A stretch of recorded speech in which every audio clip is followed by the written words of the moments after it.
Hi friends, শেয়ারবাজার রহস্য চ্যানেলে আপনাদের স্বাগত। আশা করি আপনারা ভালো আছেন এবং সুস্থ আছেন। নিফটি সপ্তাহের প্রথম দিনে আবার 148 পয়েন্ট উপরে ক্লোজিং দিল।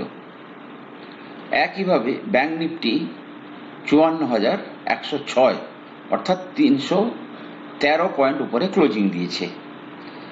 নিফটি এবং ব্যাংক নিফটি দুজনেই কিন্তু আনচার্টার্ড টেরিটরিতে চলে গেল, অর্থাৎ নতুন নতুন হাইট দিকে যাচ্ছে।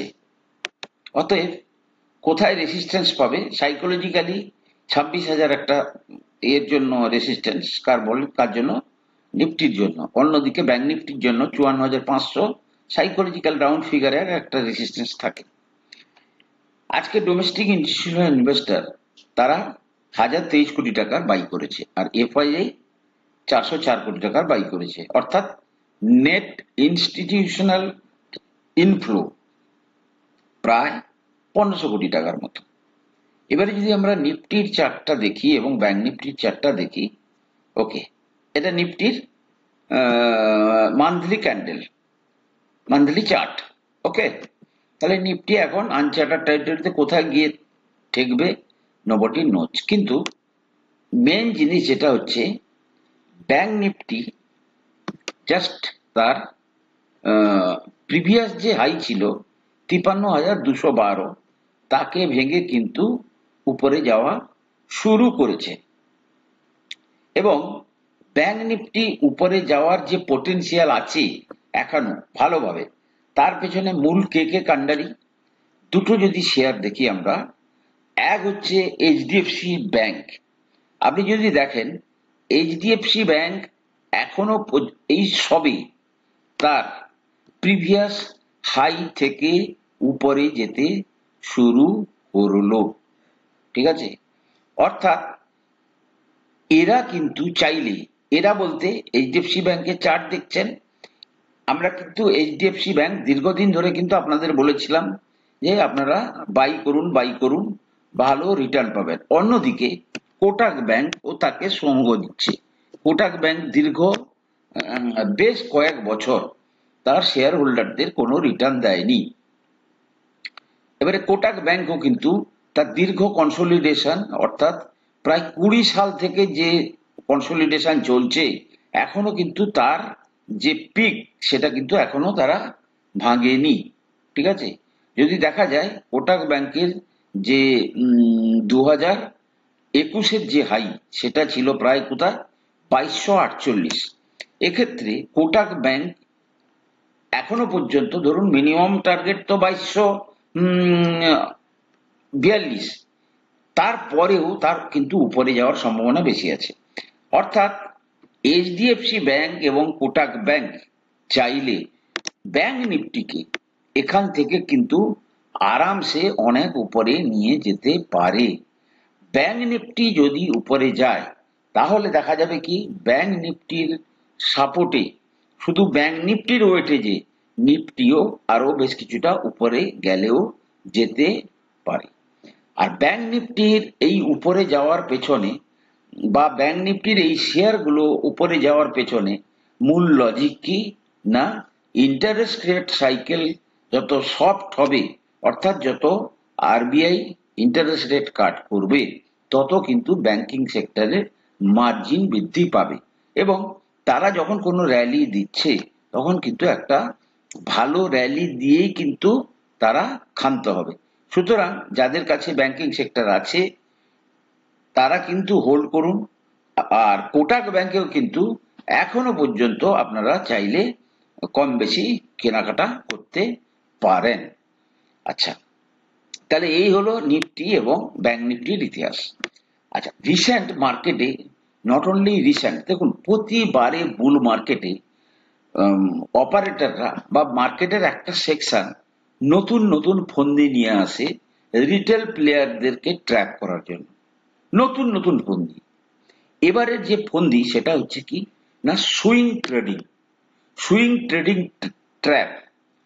আমি অগন্তি লোককে দেখেছি, তারা হট করে মোবাইল খুলছে, মোবাইলে সুইং ট্রেডিং এর বিভিন্ন রকমের ইয়ে আছে, কি বলে, বিভিন্ন ব্রোকার আছে, তারা কিন্তু তাদেরকে বলছে এই দেখো আরএসআই অমুক থেকে তুমুক, তুমুক থেকে তুমুক, অতএব এই লেভেলটা সুইং ট্রেডিং এর লেভেল, এখান থেকে জাস্ট কম টাইমের মধ্যে তুমি 8-10% রিটার্ন পেয়ে যাবে। ফ্রেন্ডস, এটা কিন্তু ট্র্যাপ।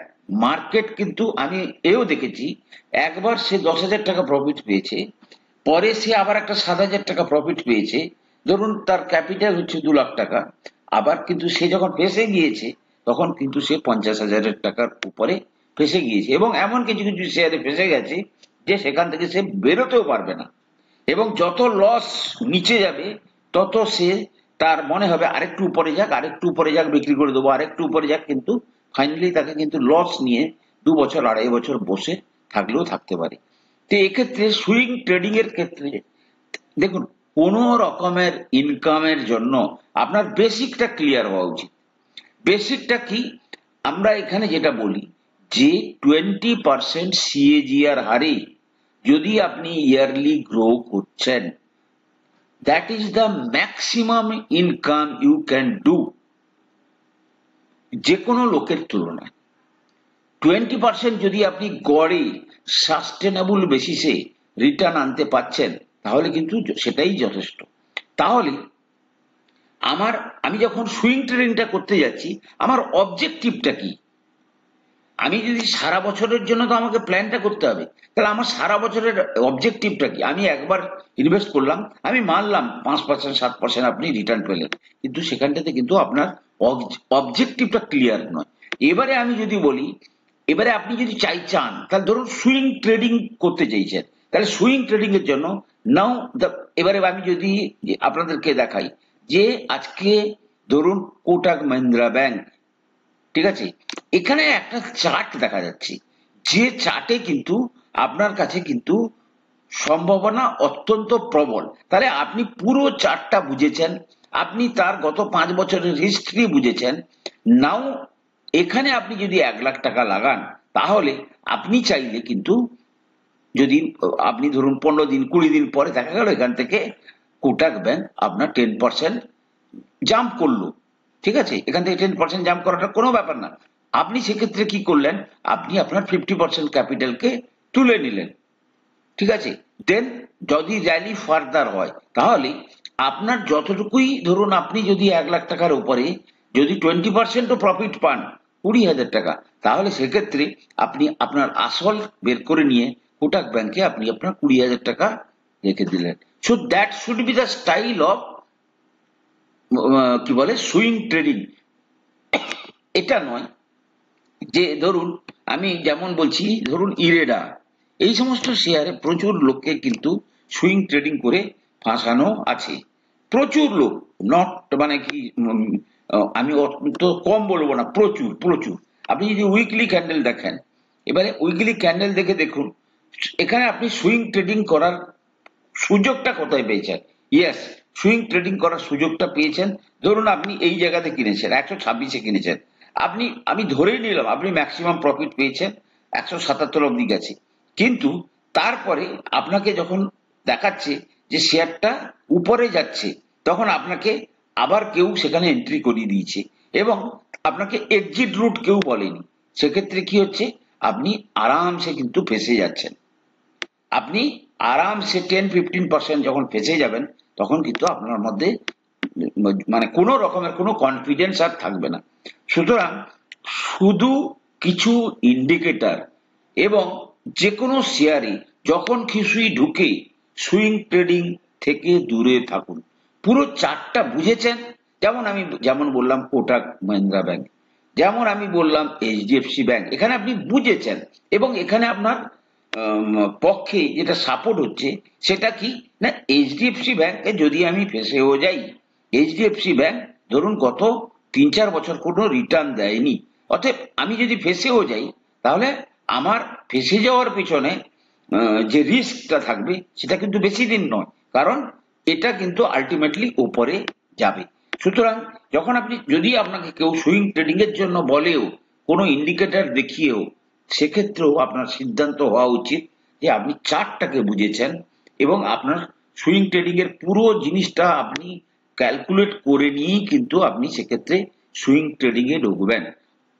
অন্যথায় যে কোনো শেয়ারে আমি কিনে নিলাম, 200 কিনে নিয়েছি, ঠিক আছে, উপরে গেলে বিক্রি করে দেবো, আপনার সেই বিক্রি করাটা 2 বছর টাইমও লেগে যেতে পারে, ঠিক আছে। সো বেটার, মানে without any logic swing trading, ঠিক আছে। সুইং ট্রেডিং করার জন্য একটা লজিকে আসবে। ফ্রেন্ডস, কেমিক্যাল সেক্টর কিন্তু এখনো পর্যন্ত যথেষ্ট পরিমাণে কিন্তু লোয়ার ভ্যালুয়েশনে আছে। মিনস তার যে প্রিভিয়াস যেভাবে র্যালি চলেছিল দীর্ঘদিন ধরে স্লো ডাউনের কারণে শেয়ারগুলো কিন্তু সেই অর্থে চলেনি। যেমন ধরুন দীপক নাইট্রাইট, যেমন ধরুন অ্যালকালামাইন্স, এই দুটো শেয়ার হচ্ছে কেমিক্যাল সেক্টরের। আজকে আমরা চর্চা করব আরো একটা শেয়ার আয়ন এক্সচেঞ্জ নিয়ে। এবার যদি আমি বলি দীপক নাইট্রাইট, দীপক নাইট্রেট শেয়ারটাকে যদি আপনি চার্টে দেখেন, দেখুন ফান্ডামেন্টাল ইজ গুড। যখন চার্ট উপরে যাওয়া শুরু করে দিয়েছে, মানে বেশ কিছুদিন পরে, তখন তার ফান্ডামেন্টাল যে বেটার হচ্ছে, সেটাই হচ্ছে তার মূল ইন্ডিকেটর। এবারে আপনি যদি দেখেন, আপনি যদি উইকলি ক্যান্ডেলে দেখেন, দেখুন কতদিন ধরে সে কিন্তু এই যে এটা, অর্থাৎ এটা কবে, এটা হচ্ছে 21 থেকে, এটা হচ্ছে 24, 21 থেকে 24, মানে 3 বছর সে কিন্তু যথেষ্ট পরিমাণে কনসোলিডেট করেছে, করে কিন্তু সে এখানে ওয়েট করছে for a good chance to breakout. অর্থাৎ এবারে যখন সে ব্রেকআউট করবে, তারপরে সে কিন্তু আনচার্টার্ড টেরিটরিতে চলে গেলে তখন তার বিভিন্নভাবে টার্গেট আসবে। যেমন ধরুন আমরা যেভাবে ক্যালকুলেশন করি, এক্ষেত্রে আমরা সেইভাবে যদি ফিবোনাকি অনুযায়ী ক্যালকুলেশন করি, তাহলে আগামী দিনে মানে আমাদের কি বলে দীপক নাইট্রেট থেকে আমরা কেমন টাইপের টার্গেট পাবো ভবিষ্যতের জন্য, এগুলো বাস্তবায়িত হবে। কিন্তু আমরা বিশ্বাস না করলে problem. These are the target. ধরুন 3668, দেন তারপরের টার্গেট হচ্ছে 4894, এবং তারপরের টার্গেট হচ্ছে 6143 এবং 7347। আমি অত দূর যাচ্ছি না, কিন্তু আরেকটা জিনিস হচ্ছে, দেখুন মার্কেট যখন উপরে যাবে, মার্কেট যখন উপরে যাবে, সে কিন্তু তার নিচে আসার এরিয়াটাকেও পরিষ্কার করে যাবে। মিনস আমি যেটা বলতে চাইছি সেটা হচ্ছে এই, ধরুন মার্কেট উপরে যাবে এবং ভ্যালিডলি নিচেও আসবে। ধরুন আমি এখান থেকে যদি বলি যে সে যদি, আমি ধরলাম 4894, এই অবধি যদি সে যায়, তাহলে এইখান থেকে যদি আমি 4896 অবধি যদি আমি চার্ট নিয়ে যাই, সেক্ষেত্রে তার ফিরে আসাটা হয়ে যাবে 3272-এ 50% রিট্রেসমেন্ট। মিনস সে তখন চেষ্টা করবে আরেকটু উপর পর্যন্ত চলে যেতে, যাতে করে সে ধীরে ধীরে ধীরে ধীরে নিচে আসার চেষ্টা করতে পারে। ঠিক আছে, আশা করি লজিকটা বোঝানোর চেষ্টা করছি, সেটা বোঝার চেষ্টা করুন, এগুলো ভবিষ্যতে কাজ দেবে। অন্যদিকে আরেকটা শেয়ারের কথা যেটা আমি আপনাদের বলেছি, অ্যালকালামাইন্স, অ্যালকাইল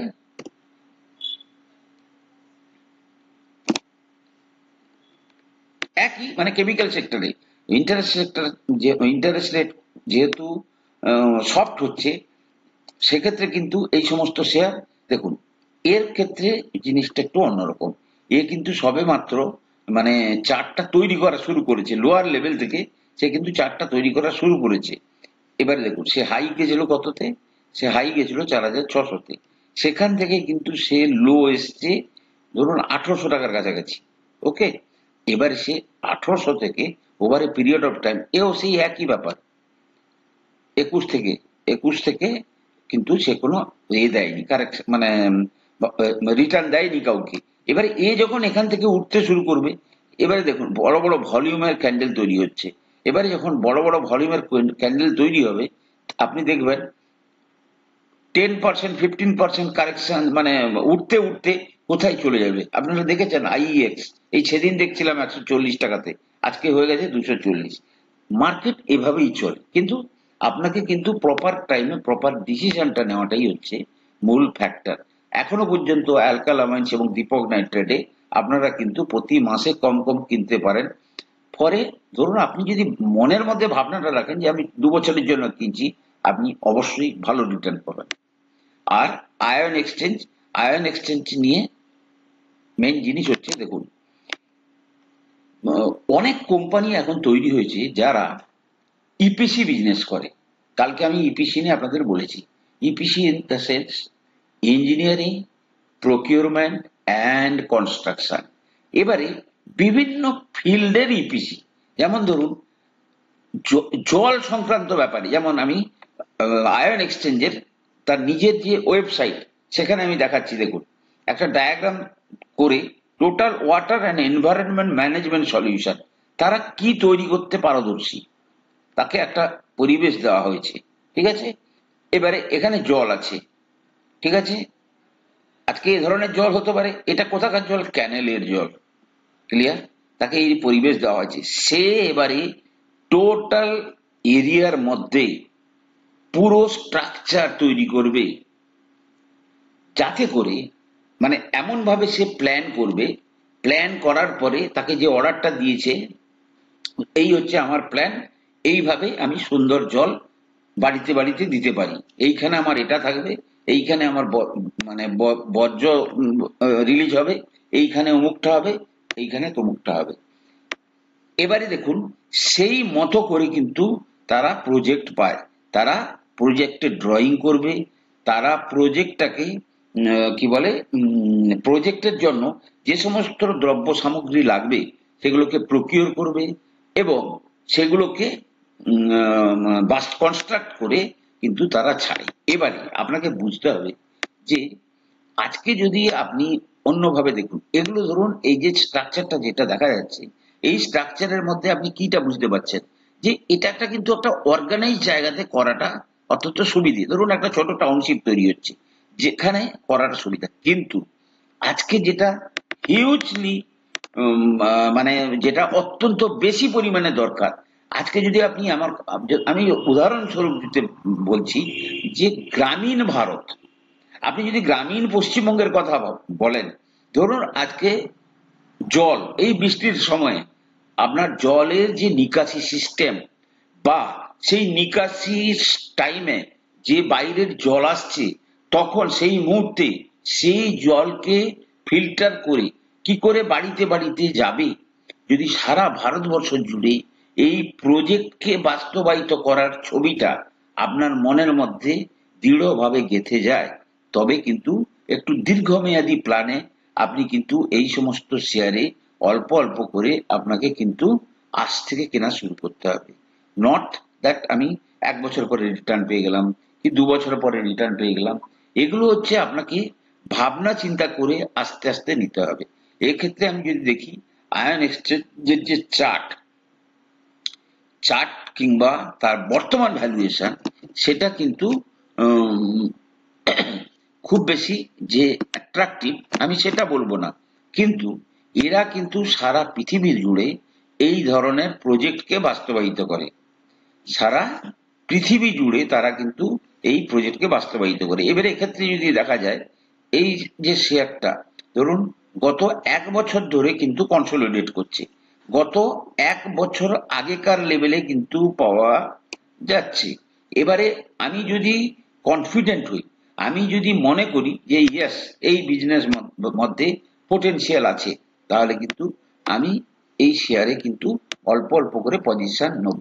শেয়ার অত্যন্ত ভালো, ফান্ডামেন্টাল যথেষ্ট ভালো, অর্থাৎ ফান্ডামেন্টাল ভালো ইন দ্য সেন্স যে ধরুন আজকে ব্যালেন্স শিটে যদি দেখি একটা 14 কোটি টাকার কোম্পানি, 14 কোটি টাকার company in the sense not 14 কোটি টাকার কোম্পানি, 14 কোটি টাকার ইকুইটি, মূল শেয়ার হোল্ডারের টাকা 14 কোটি। এবারে বর্তমানে এর রিজার্ভ কত, 1000 কোটি টাকা, এর বড়োইং কত আছে, মাত্র 152 কোটি টাকা। বছরে এই 14 কোটি টাকা যা পাবলিকের কাছ থেকে নিয়েছে, সেই টাকায় সে কত গুণ প্রফিট করছে, 195, মানে প্রায় বছরে সে 15 গুণ কি করছে, 15 গুণ প্রফিট করছে।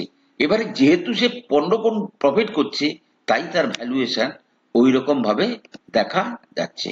বর্তমানে 9,824 কোটি টাকার মার্কেট ক্যাপ, 47.5-এর পিইতে ট্রেড করছে এবং এর যদি আমি চার্টটা দেখি ম্যাক্সিমাম কত পি অবধি যাচ্ছে, তাহলে দেখা যাবে ওকে যে সমস্ত পি আগে ও পেয়েছে 88 ধরুন, এই সমস্ত জায়গায় গড় পি কিন্তু কম আছে 23.6। সুতরাং এগুলো হচ্ছে লং টার্ম খেলা, আপনারা হুটহাট করে অল্প অল্প করে কিনতে পারেন। আমার যদি কথা বলেন, আমার প্রচুর শেয়ার একটা দুটো করে কেনা আছে, যতক্ষণ পর্যন্ত না গুড ইন্ডিকেশন পাচ্ছি আমি তাতে আর অ্যাড করছি না। অনেক শেয়ার আছে, একটা কিনেছি ডবল হয়ে গেছে, দুটো কিনেছি দুগুণ হয়ে গেছে, কিন্তু তখন যেহেতু আমি কোনো কনফিডেন্স পাচ্ছি না, ওই অবস্থাতেই পড়ে আছে। তো ফ্রেন্ডস, এইভাবে করে করে আপনি কিন্তু আপনার শেয়ার মার্কেটের ব্যবসাটাকে চাইলে বাড়াতে পারেন। ভালো থাকুন, সুস্থ থাকুন, আর ভিডিওগুলো দেখতে থাকুন, কনসেপ্টটাকে ক্লিয়ার করার চেষ্টা করুন, যাতে ভবিষ্যতে আপনারা এই শেয়ার বাজারের উপরে ভালো বিজনেস করে ভালো পারফর্ম করতে পারবেন। ঠিক আছে, কথা হবে পরের এপিসোডে। আর আমি কোনো সেবি রেজিস্টার্ড অ্যানালিস্ট নই, কোনো শেয়ারে কেনা বা বিক্রির আগে আপনারা কিন্তু আপনাদের ফাইন্যান্সিয়াল অ্যাডভাইজারের পরামর্শ নিয়েই কিন্তু শেয়ারে কেনা বা বিক্রির সিদ্ধান্ত নেবেন। নমস্কার।